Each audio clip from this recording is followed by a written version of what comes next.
ये है channel 91 plus network और आप देख रहे हैं न्यूज 91।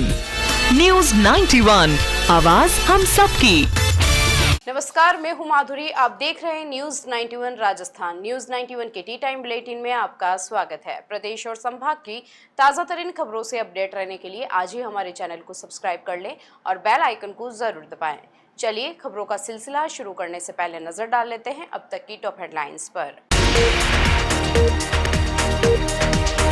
लाखों खर्च के बावजूद फ्लाईओवर पर तिरंगे रंग की सजावटी लाइटें हुई बंद। नगर निगम की लापरवाही पर उठे सवाल। नगर निकाय चुनाव में खर्च की सीमा हुई तय। पार्षद प्रत्याशी 3.5 लाख और नगर पालिका प्रत्याशी 1.5 लाख रुपए कर सकेंगे खर्च। नाबालिग का अपहरण कर भाई को दी जान से मारने की धमकी, पुलिस ने मामला दर्ज की जांच शुरू। और उदयपुर में जश्न ईद मिलादुन्नबी का हुआ आगाज। अंजुमन चौक में गुंजे नात और महरबा के नारे। उदयपुर शहर की सुंदरता बढ़ाने के नाम पर नगर निगम ने सेवाश्रम पुलिया और कुम्हारों का भट्टा फ्लाईओवर पर लाखों रुपए खर्च कर लाइटें लगवाई। लाइट पोलों पर तिरंगे रंग की ये सजावटी लाइटें कुछ समय तक शहर की खूबसूरती बढ़ाती नजर आई, लेकिन अब कई लाइटें बंद पड़ी है या खराब हो चुकी है। सवाल यह है कि आखिर जनता के पैसों से कराए गए काम की देखरेख कौन करेगा। लाखों रुपए खर्च करने के बाद भी अगर व्यवस्था यूं ही बदहाल होनी है तो जिम्मेदारी किसकी है। उदयपुर को स्मार्ट और खूबसूरत शहर बनाने के दावे करने वाले नगर निगम की कार्यप्रणाली पर एक बार फिर सवाल खड़े हो रहे हैं। शहर के प्रमुख मार्गों पर सजावट के नाम पर लगाए गए लाइट पोल अब खुद नगर निगम की अनदेखी की कहानी बयां कर रहे हैं। सेवाश्रम पुलिया और कुम्हारों का भट्टा स्थित फ्लाईओवर पर नगर निगम की ओर से लाइट पोलों पर तिरंगे रंग की आकर्षक लाइटें लगाई गई थी। इन लाइटों का उद्देश्य शहर की सुंदरता बढ़ाना और प्रमुख मार्गों को रात के समय आकर्षक बनाना था, लेकिन अब हालात यह है कि कई लाइटें बंद पड़ी है जबकि कुछ खराब हो चुकी है। लाखों रुपए खर्च कर लाइटें लगाई गई और इन सजावटी लाइटों की हालत देखकर सवाल उठता है कि नगर निगम ने इनके रखरखाव की व्यवस्था क्यों नहीं की। अगर लाइटें लगाने के बाद उनकी नियमित निगरानी और मरम्मत नहीं करनी थी तो फिर जनता के पैसों को इस तरह खर्च करने का औचित्य क्या था। नगर निगम शहर की सुंदरता बढ़ाने और विकास के बड़े बड़े दावे करता है, लेकिन जमीनी तस्वीर इन दावों से बिल्कुल अलग नजर आती है। एक और शहर को पर्यटन की दृष्टि से खूबसूरत बनाने की बात होती है, दूसरी ओर प्रमुख मार्गों पर लगी सजावटी लाइटें खराब होकर व्यवस्था की पोल खोल रही है। सबसे बड़ा सवाल यह है कि इन लाइटों के रखरखाव की जिम्मेदारी किसकी है और खराब होने के बाद इन्हें ठीक कराने में इतनी देरी क्यों हो रही है। क्या नगर निगम केवल नई योजनाओं और उद्घाटनों तक ही सीमित है या पुरानी व्यवस्थाओं की देखरेख भी उसकी जिम्मेदारी है। शहरवासियों का कहना है कि सार्वजनिक धन से किए गए विकास कार्यों का इस्तेमाल लंबे समय तक होना चाहिए। नगर निगम को बंद और खराब पड़ी लाइटों की तत्काल मरम्मत करानी चाहिए और यह भी स्पष्ट करना चाहिए कि लाखों रुपए की लागत से तैयार व्यवस्था इतनी जल्दी खराब कैसे हो सकती है। फिलहाल बंद पड़ी ये लाइटें नगर निगम की कार्यप्रणाली और रखरखाव व्यवस्था पर गंभीर सवाल खड़े कर रही है। दक्षिणी राजस्थान का एकमात्र सुपर स्पेशलिटी अलकनयन आई हॉस्पिटल पिछले 30 सालों से है आपकी सेवा में समर्पित, जो देते हैं आपको एक्सपीरियंस डॉक्टर्स की टीम और लेटेस्ट टेक्नोलॉजी द्वारा लेसिक, कॉर्निया, रेटिना, कैटरैक्ट जैसी सभी आई केयर ट्रीटमेंट एक ही छत के नीचे। अलकनयन eye hospital, Pratap Nagar extension, near transport नगर, उदयपुर। उदयपुर में मंगलवार को नगर निकाय चुनाव 2025 की तैयारियों को लेकर निर्वाचन व्यय पर्यवेक्षक प्रकोष्ठ की बैठक हुई। बैठक में चुनावी खर्च और सामग्री की दरों के निर्धारण पर चर्चा की गई। बैठक में राजनीतिक दलों के प्रतिनिधि भी मौजूद रहे। चुनाव में पार्षद प्रत्याशियों और नगरपालिका चुनाव लड़ने वाले उम्मीदवारों के लिए खर्च की अधिकतम सीमा तय की गई है। साथ ही प्रत्याशियों को चुनाव परिणाम घोषित होने के 15 दिन के भीतर अपने चुनावी खर्च का विवरण रिटर्निंग अधिकारी को देना होगा। नगर निकाय चुनाव में प्रत्याशियों की चुनावी खर्च पर निगरानी और पारदर्शिता बनाए रखने को लेकर प्रशासन ने प्रतिक्रिया शुरू कर दी है। इसी सिलसिले में मंगलवार को उदयपुर के टीआरआई सभागार में निर्वाचन व्यय पर्यवेक्षक प्रकोष्ठ की बैठक आयोजित हुई। जिला निर्वाचन अधिकारी के निर्देशन में हुई बैठक की अध्यक्षता प्रकोष्ठ प्रभारी डीआईजी स्टाम्प रागिनी डामोर ने की। बैठक में मान्यता प्राप्त राजनीतिक दलों के प्रतिनिधियों ने भी हिस्सा लिया। इस दौरान आगामी नगर निकाय चुनाव में प्रत्याशियों और राजनीतिक दलों की ओर से किए जाने वाले संभावित खर्च को लेकर चर्चा की गई।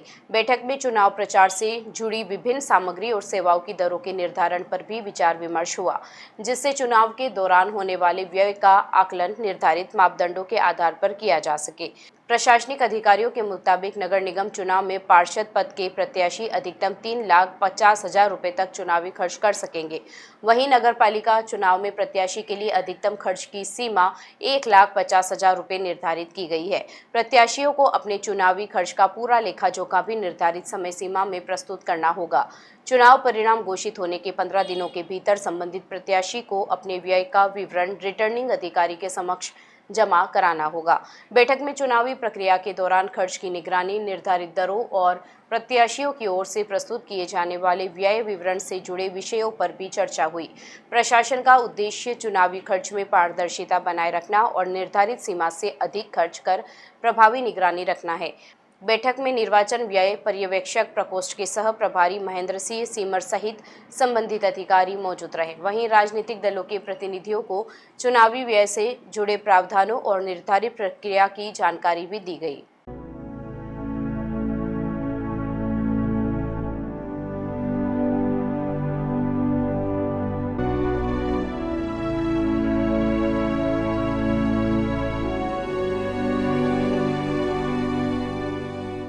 उदयपुर के भिंडर थाना क्षेत्र में नाबालिग लड़की के लापता होने का मामला सामने आया है। बहन के भाई ने रिपोर्ट में एक युवक पर पहले सोशल मीडिया पर फोटो को लेकर धमकी देने का आरोप लगाया। इसके 2 दिन बाद नाबालिग अचानक घर से लापता हो गई। परिजनों ने रिश्तेदारों और परिचितों के यहां तलाश की, लेकिन कोई सुराग नहीं मिला। मामले में भिंडर थाना पुलिस ने अज्ञात के खिलाफ अपहरण का मामला दर्ज कर जाँच शुरू कर दी है। मामला भिंडर थाना क्षेत्र की चोल मोतीदा गांव का है, जहां एक नाबालिग लड़की के अचानक लापता होने से परिवार की चिंता बढ़ गई। नाबालिग के भाई ने पुलिस को दी रिपोर्ट में बताया कि वह महाराष्ट्र में मजदूरी करता है। इसी दौरान उसके इंस्टाग्राम पर उसकी बहन की एक अन्य युवक के साथ तस्वीर सामने आई। पुलिस को दी गई रिपोर्ट के मुताबिक 17 अगस्त को दोपहर करीब 2 बजे से 3 बजे के बीच एक व्यक्ति ने प्रार्थी को फोन किया। आरोप है कि फोन करने वाले ने अपना परिचय नहीं दिया और गाली गलौज करते हुए जान से मारने की धमकी दी। बाद में प्रार्थी ने तस्वीर में मौजूद युवक के बारे में जानकारी जुटाई तो उसकी पहचान नरेंद्र निवासी गोलाकोट अड़िंदा के रूप में होने की बात सामने आई है। इसके बाद 19 अगस्त को दोपहर करीब 1 से 2 बजे प्रार्थी की नाबालिग बहन बिना बताए घर से निकल गई। देर शाम तक वापस नहीं लौटने पर परिजनों ने उसकी तलाश शुरू की। इसकी जानकारी मिलने पर प्रार्थी महाराष्ट्र से भिंडर पहुंचा और रिश्तेदारों और संभावित स्थानों पर नाबालिग बहन की तलाशी की, लेकिन उसका कोई पता नहीं चला। परिवार ने पुलिस को नाबालिग का हुलिया भी बताया। प्रार्थी ने बताया कि उसकी बहन की लंबाई 5 फीट, रंग भूरा, आंखें और बाल काले हैं। उनके बाएं हाथ पर अंग्रेजी में नाम भी गुदा हुआ है। फिलहाल भिंडर थाना पुलिस ने अज्ञात के खिलाफ अपहरण का मामला दर्ज किया है। मामले की जांच हेड कांस्टेबल सीताराम को सौंपी गई है। पुलिस युवती की तलाश के साथ धमकी देने वाले व्यक्ति और पूरे घटनाक्रम की कड़ियों को भी खंगाल रही है। उदयपुर के अंजुमन चौक में 2 दिवसीय जश्न ईद मिलादुन्नबी का आगाज हुआ। अंजुमन तालीमुल इस्लाम के सानिध्य में आयोजित जलसे की कलाम पाक की तिलावत से हुई। वहीं नातिया कलाम की प्रस्तुतियों से माहौल रूहानी नजर आया। जलसे में बड़ी संख्या में मुस्लिम समाज के लोग मौजूद रहे। अंजुमन चौक में सोमवार रात आयोजित जश्न ईद मिलादुन्नबी के पहले दिन धार्मिक कार्यक्रमों का सिलसिला शुरू हुआ। जलसे की शुरुआत कलाम पाक की तिलावत से की गई। कार्यक्रम का संचालन तंजीमुल उलेमा के सदर मौलाना जुलकर नैन बलियावी, मौलाना आस मोहम्मद मुजाहिदी और मौलाना सोबदार आलम ने किया। जलसे में बरेली शरीफ से पहुंचे सैयद सैफ रजा कादरी ने पैगंबर हजरत मोहम्मद साहब की सीरत और उनकी शिक्षाओं पर तकरीर की। उन्होंने कहा कि एक बेहतर इंसान बनने के लिए हर मुसलमान को पैगंबर साहब की सीरत और उनकी तालीमात को अपनी ज़िंदगी में अपनाना चाहिए। इसके बाद भिवंडी मुंबई से पहुंचे अब्दुल मुस्तफ़ा नूरी ने हम्द, नात और मनकबत पेश की। उनकी प्रस्तुतियों के दौरान जलसे में मौजूद अकीदतमंदों ने उत्साह के साथ नारे लगाए। कलामे आला हज़रत और कलामे ताजुश्शरीआ की प्रस्तुतियों ने भी माहौल को भक्तिमय बना दिया। आयोजकों के अनुसार कार्यक्रम में शहर के कई उलेमाए किराम के साथ मुस्लिम समाज के सैकड़ों लोग शामिल हुए। अंजुमन तालीमुल इस्लाम के सदर हाजी मुख्तार कुरैशी और सेक्रेटरी एडवोकेट मुस्तफ़ा शेख सहित संस्था के पदाधिकारी और कर्मचारी भी मौजूद रहे। जश्न ईद मिलादुन्नबी का दूसरा जलसा मंगलवार रात बाद नमाज इशा आयोजित होगा।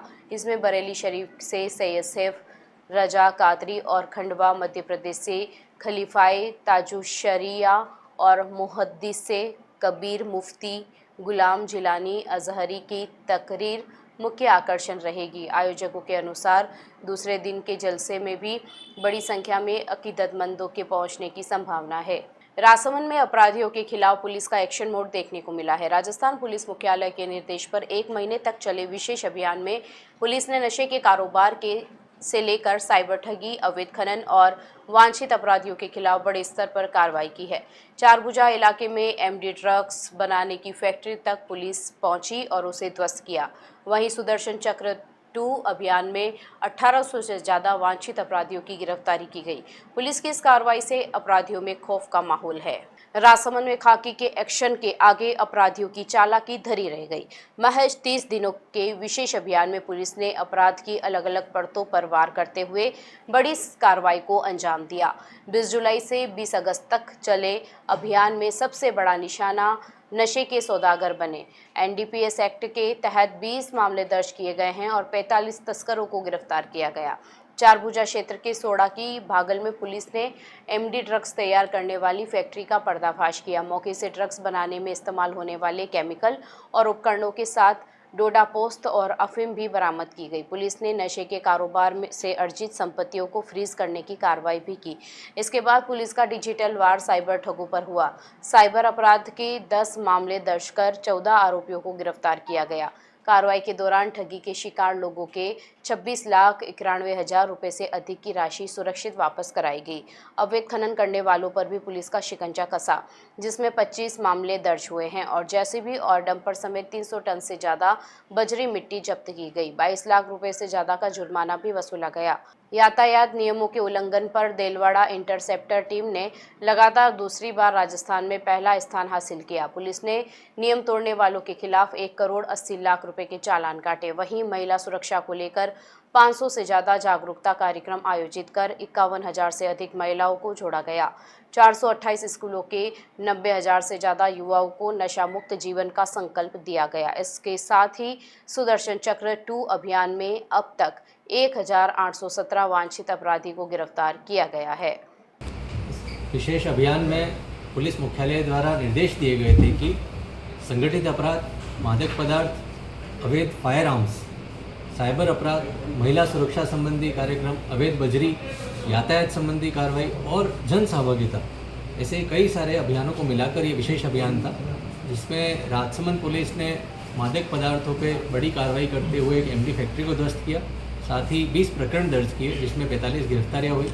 इसमें कमर्शियल क्वांटिटी के 4.5 किलो अफीम का प्रकरण है, डोडा पोस्ट के कई प्रकरण हैं।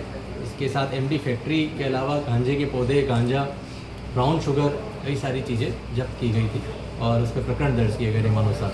साइबर अपराधियों में हमने मुख्यतः रिफंड पे ज़्यादा ध्यान दिया। प्रकरणों को भी दर्ज किया, 10 प्रकरण दर्ज किए और साथ छापेमारी हुई। साथ ही रिफंड पे ध्यान देके लगभग 26.91 लाख रुपए पीड़ितों को वापस दिलवाए गए। चलते चलते फिर नजर डालते हैं आज की टॉप हेडलाइंस पर।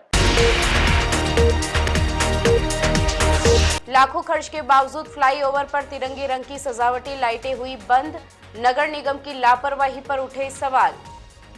नगर निकाय चुनाव में खर्च की सीमा हुई तय। पार्षद प्रत्याशी 3.5 लाख और नगर पालिका प्रत्याशी 1.5 लाख रुपए कर सकेंगे खर्च।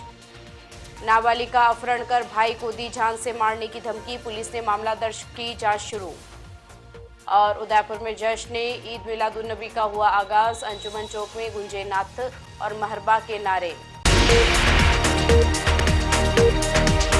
अपनी स्मार्टफोन पर प्रदेश भर की खबरों से अपडेट रहने के लिए आज ही हमारे चैनल को सब्सक्राइब कर लें और बेल आइकन को जरूर दबाएं।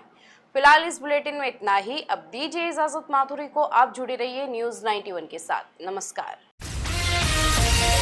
ये है चैनल 91 प्लस नेटवर्क और आप देख रहे हैं न्यूज़ 91। न्यूज़ 91, आवाज हम सबकी।